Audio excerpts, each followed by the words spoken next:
In today's video, I want to talk to you about fixing hair transplant scars with scalp micropigmentation. My name's Will Quaye. I'm a clinical trichologist and specialist scalp micropigmentation artist, helping you guys that are struggling with hair loss. Okay, so as I generally do in most of my videos, I'm going to share you a real life example of one of my clients that I personally done that had an FUE hair transplant years ago and wanted his scars camouflaged. Well, in actual fact, he wanted the top of his scalp done as well. He wanted more density on the top of his scalp, and he also wanted his scars camouflaged. So I'm going to show you that example right now. Okay, so check this video out. I can't actually remember how many grafts he had, but looking at the video and from memory, I think it was around 2,500. So my client here, as you can see, he has got some melanin in his skin. He's not what I would say dark, but he's not pale, somewhere in the middle, but his hair's quite dark. So you can see the impact that the scars are having on him. They're quite visual, right? You can see them. Now, if his hair was longer, like say a number 2 or 3 on the back and the sides, you're probably not going to see the scars too much. So when your hair transplant is working for you and you've got hair on the top of your scalp, you probably are going to keep your hair a little longer on the back and the sides, and you probably don't think the scars are an issue. I've had a number of clients that have come into me for an SMP treatment for density on the top, and I ask them about the scars like I always do. I say, look, do you want your scars camouflaged?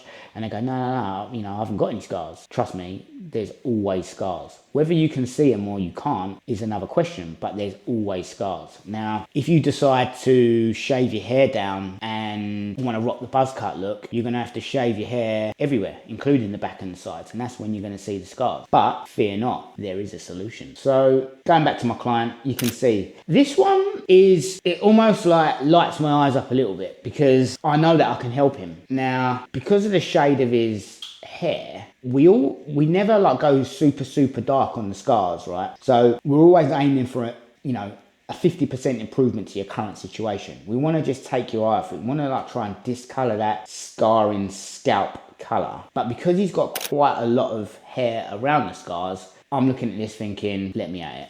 I can improve this a lot. So yeah, what we're going to do on the first session, we're just going to hit the scars itself. So we're not going to work on the surrounding areas. We're just going to hit the scars. Now, I'm still going to pick a shade that I believe is lighter to where I'm going to finish because I don't want to overshoot it. But we're literally just going to hit the scars. So actually, yeah, I'm going to show you, well, what's on the screen now is me halfway through a first session on the scars. Now, you can still see the scars under the work I've done, but look at the difference between the right-hand side, which I've done, and the left-hand side, which I haven't touched. Like, when you pan out and you look from a distance, you're like, damn, that's made a big difference already, to be honest. So that gives you a visual idea of how much these scars are impacting. So I just thought I'd show you that so you can see the difference. That's after a first session. So now I'm going to show you how we're looking after the second session. So you can see I'm working on the top of the scalp, the crown as well. So that's slowly starting to build up. But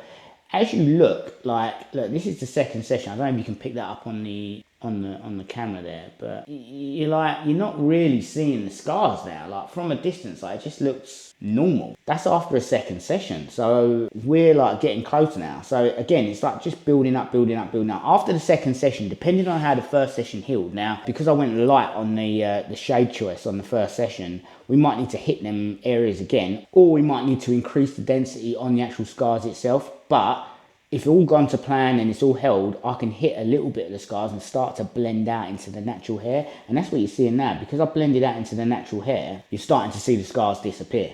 Okay, so finally, I'm now going to show you what we're looking like after 3 sessions. Now, to me, look, that's looking nuts now. He's completely... What scars? Do you know what I mean? He hasn't got scars now.